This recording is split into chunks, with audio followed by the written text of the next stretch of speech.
Hello बच्चों, आज मैं आपको एक स्टोरी सुनाने वाला हूँ। स्टोरी का नाम है गाँव का बच्चा। ठीक है, तो मैं स्टोरी स्टार्ट करता हूँ आपके लिए। हमारे देश की तरह अफ्रीका के गाँव में भी लोग मिलजुल कर रहते हैं। पूरा गाँव एक परिवार की तरह होता है। ये उसी भाईचारे की कहानी है। तो सप्ताह में 1 या 2 बार हाट लगाते हैं, मतलब बाज़ार। ना केवल हमारे गांव में, हमारे देशों में और अलग अलग मोहल्लों में भी इसी तरह अफ्रीका के गांव में भी बाज़ार लगता है। ठीक है, सो वहाँ ख़रीदने और बेचने वाले वहीं आसपास के लोग होते हैं। तरह तरह की चीज़ें वहाँ मिलती है और उनसे लोग अपनी खाने पीने और पहनने की ज़रूरतें पूरी करते हैं। बाज़ार का दिन एक दूसरे से मिलने जुलने और हालचाल जानने में निकल जाता है। रिश्तेदारों, दोस्तों और परिचितों से मेल मिलाप होता है का दिन होता है।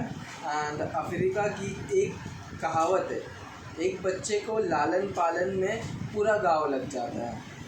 कोको की ये कहानी इस बात की सिद्ध करती है। ठीक है, मैं आपको इस कुछ इमेजेस शो करना चाहता हूँ, बताना चाहता हूँ। देखिए, यहाँ पे देखिए, अब मैं आपको पढ़ के सुना देता हूँ। सूरज धीरे धीरे ऊपर आकाश में चढ़ने लगा था, लेकिन गांव में लोग कब से जाग उठे थे। आज बाज़ार का दिन था। येमी माँ ने कहा, आज बाज़ार में तुम अपने छोटे भाई का ध्यान रखना। मैं अपने बेचने में बहुत व्यस्त रहूँगी। ये येमी है, ये उसकी माँ है। और जैसे कि उन्होंने कहा कि वो बाज़ार में हो गए और बेचने में व्यस्त हो गए काफ़ी। ठीक है, तो मैं आगे की स्लाइड आपको पढ़ के बताता हूँ। आओ कोकू, येमी ने कहा, आज तुम्हारा ध्यान मैं रखूँगी, अकेले में। तुम अकेली? माँ ने येमी की तरफ देखकर मुस्कुराते हुए कहा। माँ सब जानती थी। माँ ने आम की टोकरी उठाई। येमी ने कोकू को पीठ पर बैठा लिया। येमी को माँ के साथ घर में निकलते हुए बहुत बड़ी हो जाने का एहसास हो गया था। देखिए, ठीक है, तो लोग निकल चुके थे और इस येमी ने अपनी पीठ पे कोकू को बिठा चुका था और इन्हें एहसास हो गया था कि ये बड़ी हो चुकी है। मैं नेक्स्ट स्लाइड पे जा रहा हूँ। गांव के अंदर जाने वाले लोगों के झुंड में वो शामिल हो गए। आसपास सभी जगह के लोग अपनी चीज़ें बेचने और अपनी ज़रूरतों को चीज़ खरीदने जा रहे थे। बाज़ार का दिन एक दूसरे से मिलने का अवसर भी था। ये देखिए, बाज़ार में जा रहे हैं। ठीक है, मैं आगे बढ़ता हूँ। गांव में घुसते ही मेल जोल शुरू हुआ। हेलो, कैसी हो तुम? घर पर सब कैसे हैं? ये ठीक है, मैं आगे ले रहा हूँ। येमी ने माँ को आम ठीक से रखने की मदद की। फल बेचने वाली और औरतें में से एक ने कहा, माँ से कहा, येमी अब बड़ी हो गई है, कितनी मदद करती है तुम्हारी। हाँ, माँ ने कहा, आज ये कोको का ध्यान रखेगी। अकेले में? येमी ने कहा, जी हाँ, अकेली तुम? हाँ। उस औरत को आश्चर्य हुआ। सिर हिलाकर वो मुस्कुराई, क्योंकि उन्हें भी बेहतर पता था। ये देखिए स्लाइड, इस इमेजेस में आपको समझ में आ रहा होगा जैसे कि बात हो रही है। देखिए, अभी आगे की स्लाइड में आपको पढ़ के बताता हूँ। जब आम की टोकरियाँ लगाई माँ ने, तो येमी ने माँ से पूछा, क्या कोकू और वो बाज़ार में घूम आए? माँ ने कहा, जाओ, पर ज़्यादा देर मत लगाना। ये रही स्लाइड। देखिए, जैसे कि येमी ने कोकू माँ से कहा कि कोकू को वो बाज़ार घुमा के ले आई। ठीक है, उसमें आगे की स्लाइड में वो ज़्यादा दूर नहीं गई थे कि कोकू कुमकुमाने लगा। उसे ज़रूर भूख लगी थी। येमी ने सोचा, उसे थोड़ी देर के लिए नीचे रखकर वो मूंगफली खरीदने लगी और कोकू वहाँ से चल दिया। ये देखिए, ये मूंगफली, येमी ने उसे सोचा कि उसे भूख लग रही होगी, उसने नीचे बिठा दिया और येमी उसे बिठाकर मूंगफली खरीदने चले गए और वहाँ से कोकू चल दिया। अब याद है, ओफो, येमी चिल्लाई जब वो मुड़ी और उसने देखा कि कोकू वहाँ से जा चुका था। उसने मूंगफली अपने जेब में डाल ली और वो उसे ढूंढने लगी।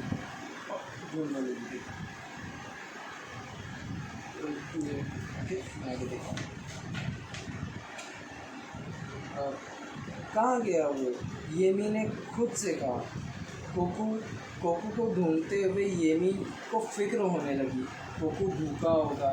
तो देखिए, कोकू उसे ढूंढने लगी और उसे इस बात का एहसास हुआ कि कोकू भूल चुका है, उसे शायद भूख लगी होगी, तो वो इधर बाज़ार में गई होगा। फिर उसके बाद में, लेकिन वो भूखा नहीं था।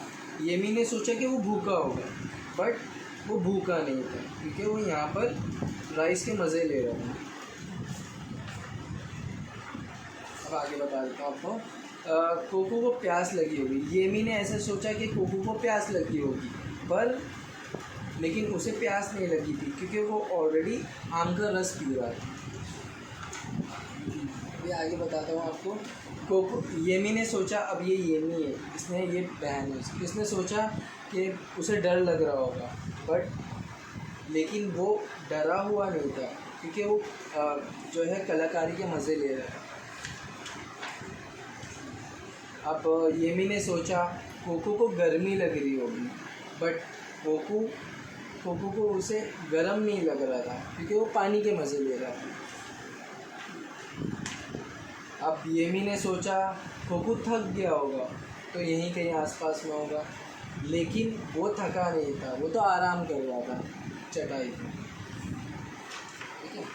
अब आखिरकार जब उसे हर जगह ढूंढ चुकी, येमी रुकी और ज़ोर से चिल्लाई, कोकू खो गया है। ठीक है, ये देखिए, जैसे कि वो खौफनाक मंजर में चिल्लाई। ठीक है। लेकिन वो खोया नहीं था। येमी जहाँ खड़ी थी उसके सामने के रास्ते के उस पार कोकू सोकर उठ रहा था। क्या ये तुम्हारा कोकू है? चटाई बेचने वाले ने बोला। ये है चटाई बेचने वाला। इसने बोला कि क्या ये तुम्हारा कोकू है? उसने पूछा। कोकू को प्यार से उठाते हुए येमी चिल्लाई, जी हाँ, देखिए। मैं आगे बढ़ रहा हूँ। इसकी देखभाल करने के लिए आपका बहुत शुक्रिया, येमी ने चटाई वाले से कहा। अरे, उसने हंसकर कहा, मैंने अकेले थोड़ी ही। उसने तो उस तरफ इशारा किया जहाँ से कोकू आया था। जी। येमी ने उसका फिर से धन्यवाद किया और उसे दिशा में आगे चला दिया। ये देखिए, कोकू ने यहाँ उसे धन्यवाद कहा, फिर उसे आगे बढ़ने के लिए कह दिया। उसने कहा धन्यवाद, एक और बार धन्यवाद।